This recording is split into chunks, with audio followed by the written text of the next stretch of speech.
Now students, जो Britain would system था that is worked on the fixed exchange rate, वो fixed exchange system के ऊपर work कर रहा था। यस, हमारा जो आईएमएफ और वर्ल्ड बैंक था वो ब्रिटेन वुड सिस्टम जो था वो फिक्स्ड एक्सचेंज रेट पर वर्क कर रहा था। फिक्स्ड एक्सचेंज रेट का मतलब है दे डिसाइडेड कि there is no fluctuation in the prices of dollar. Dollar के प्राइसेस को स्टेबल रखा जाएगा, उसमें किसी भी तरह की कोई भी फ्लक्चुएशन नहीं की जाएगी। एक्चुअली बच्चे ये this is the very important terms of economics की टर्म्स हैं, तो अब लार्ज स्केल पर तो इसको समझाना आपके लिए आपको मुझे पॉसिबल नहीं हो पाएगा, but we are just saying कि dollar as you all know that कि हमारे जो रुपीज़ हैं उनकी हम वैल्यू जो है वो डॉलर से फिक्स करते हैं। डॉलर से कैसे फिक्स करते हैं? हम मानते हैं कि $1 इज़ इक्वल टू 68 रुपीज़ है शायद इंडिया के, ठीक है। तो वहाँ पर हम डॉलर के साथ उसका कंपैरिजन कर रहे हैं। तो यहाँ पर यही डिसाइड किया गया ब्रिटेन वुड इंस्टीट्यूशन में कि जो डॉलर के प्राइसेस हैं वो फिक्स रहेंगे। डॉलर इटसेल्फ वाज अनक्टेड to gold at a fix price of $35 per ounce of gold. अब यहाँ पर ये डिसाइड किया गया कि डॉलर की जो वैल्यू है वो $35 पर आउंस गोल्ड के हिसाब से रखी जाएगी, मतलब पर आउंस गोल्ड पे $35, ठीक है। तो यहाँ से फिक्स्ड एक्सचेंज रेट पर वर्क कर रहा था Britain would system. But later on ये जो जब ब्रिटेन वुड्स को इंस्टीट्यूशन को ख़त्म किया गया, एट द लास्ट चैप्टर हम टॉपिक में रीड करेंगे कि तब ये फिक्स्ड एक्सचेंज रेट ख़त्म हो गया था। आज के टाइम में हमारी जो फिक्स एक्सचेंज रेट नहीं है, आज हमारे जो प्राइसेस हैं वो फ्लक्चुएट होते रहते हैं, वो चेंज होते रहते हैं, कभी अप एंड कभी डाउन। यही रीज़न है कि मार्केट अप और डाउन होती रहती है, ठीक है। चलिए, now early post war years. Early post war years का मतलब है कि वॉर ख़त्म होने के स्टार्टिंग के कुछ ईयर्स जो थे वो कैसे थे, तब क्या हो रहा था नेशंस में। तो अर्ली पोस्ट वॉर ईयर में Bretton Woods inaugurated an era of unprecedented growth of trade and income. अब ब्रिटेन वुड्स ने वो एरा, वो टाइम पीरियड निकाला जहाँ पर ट्रेड बढ़ रहा है, इनकम बढ़ रही हैं, इंडस्ट्रियल नेशंस अपने आप को ग्रोथ करने की कोशिश कर रहे हैं। World trade grew annually world trade increase हो गया 8% between 1950 to 1970 and income at nearly 5%, और लोगों की इनकम जो थी वो 5% इंक्रीज हो गई। ओवरऑल आपने सिर्फ यहाँ पर ये समझना है कि after the formation of Bretton Woods international level पर ट्रेड्स और इकोनॉमिक स्टेटस जो है वो इंक्रीज हो गया। 8% तो हमारा ट्रेड इंक्रीज हुआ और 5% हमारी इनकम, ठीक है। अभी आपने यहाँ पर सिर्फ इसी को अंडरस्टैंड करना है। उसके बाद हमारे पास जो है दैट इज़ कि डीकोलोनाइजेशन एंड इंडिपेंडेंस। डीकोलोनाइजेशन और इंडिपेंडेंस का जो टाइम पीरियड है, इस पूरे पैराग्राफ में हमें सिर्फ ये दिया गया है कि सेकेंड वर्ल्ड वॉर के बाद बहुत सारे कंट्रीज़ जिनके जो कि किसी न किसी की कॉलोनी थे, उन्होंने अपने आप को इंडिपेंडेंट करवा लिया। जैसे we are the colony of Britishers, हम भारत के जो थे, हम ब्रिटिशर्स की कॉलोनी थे, तो हमने अपने आप को 1947 में फ्री करवा दिया। 1944 में 45 में वॉर ओवर हुई थी और 1947 में हम फ्री हो गए थे। तो अब बहुत सारे कंट्रीज़ जो थे वो फ्री हो गए थे and now they become independent and they try to enhance their economy, और वो अपने आप को इकॉनमी को इन्हांस करने की कोशिश कर रहे थे।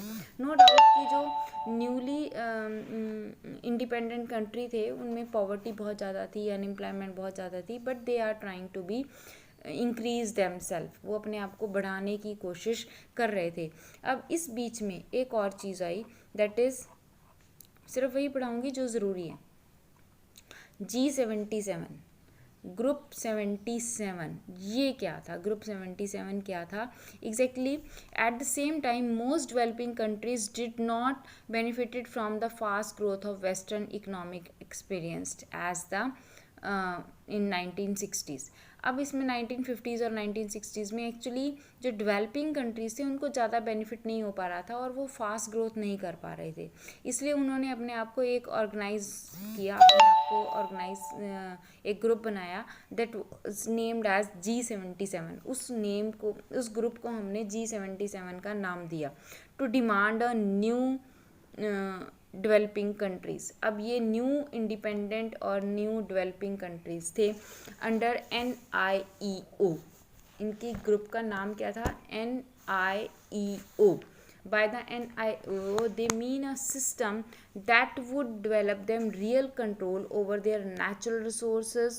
अब यहाँ पर देखो नेशनल, ये जो NIEO था ये ग्रुप 77 का अनदर नेम था। ग्रुप 77 में जितने भी कंट्रीज़ इनैक्ट हुए थे उन्होंने अपना जो नेम था वो NIEO रखा।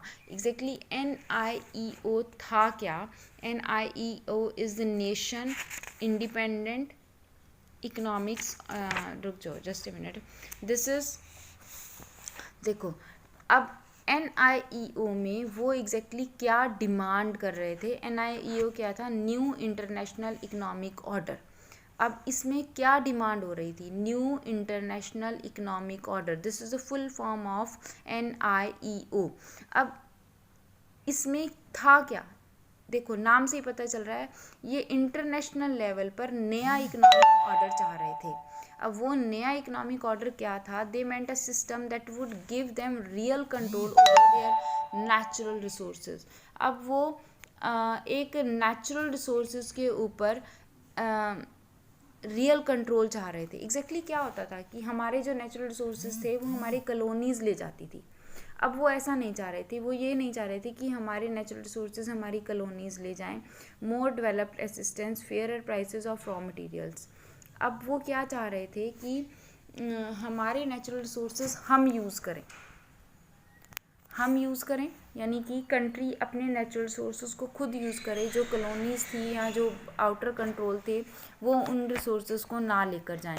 और दूसरा वो ये चाहते थे कि जो वो रॉ मटेरियल उनसे लेकर जाते हैं उनका उन्हें फुल प्राइस मिले ताकि वो अपने आप को डेवलप कर सकें। ये थी उनकी डिमांड। किन की डिमांड थी? G77 ग्रुप की। किससे? वर्ल्ड बैंक और IMF से। क्लियर? ये था हमारा decolonisation and independence. Now the last topic is the end of Bretton Woods and the beginning of globalisation. इस टॉपिक में हम सिर्फ एक चीज़ याद रखेंगे कि ब्रिटेन वुड का एंड क्यों हुआ, क्योंकि जो फिक्स्ड एक्सचेंज रेट थी यहाँ से they eventually led to the collapse of the fixed exchange rates and the introduction of the system of floating exchange rate। Actually क्या हुआ था 1966 के बाद जब प्राइसेस इंक्रीज़ हो गए थे, कॉस्ट्स इंक्रीज़ हो गई थी, फाइनेंस इंक्रीज़ हो गया था, तो US डॉलर अपने आप को स्टेबल नहीं कर पा रहा था। इसलिए वो जो फिक्स्ड एक्सचेंज रेट वाला क्राइटेरिया चूज़ किया गया था ब्रिटेन वुड्स में उसको ख़त्म करना पड़ा और फ्लोटिंग एक्सचेंज रेट का क्राइटेरिया जो है वो आ गया। ठीक है, ये था और इसकी वजह से जो ब्रिटेन वुड इंस्टीट्यूशन था वो हमारा ख़त्म हो गया, ब्रिटेन वुड्स एंड हो गया एंड फाइनेंशियल सिस्टम जो है वो सारा का सारा चेंज हो गया। This led to the periodic debate crisis. World में ये जो था डिबेट हो गए और बहुत सारी MNCs आ गई। वर्ल्ड बैंक में अनएम्प्लॉयमेंट को जो है वो दोबारा से स्टार्ट हो गई इंडस्ट्रियल वर्ल्ड में।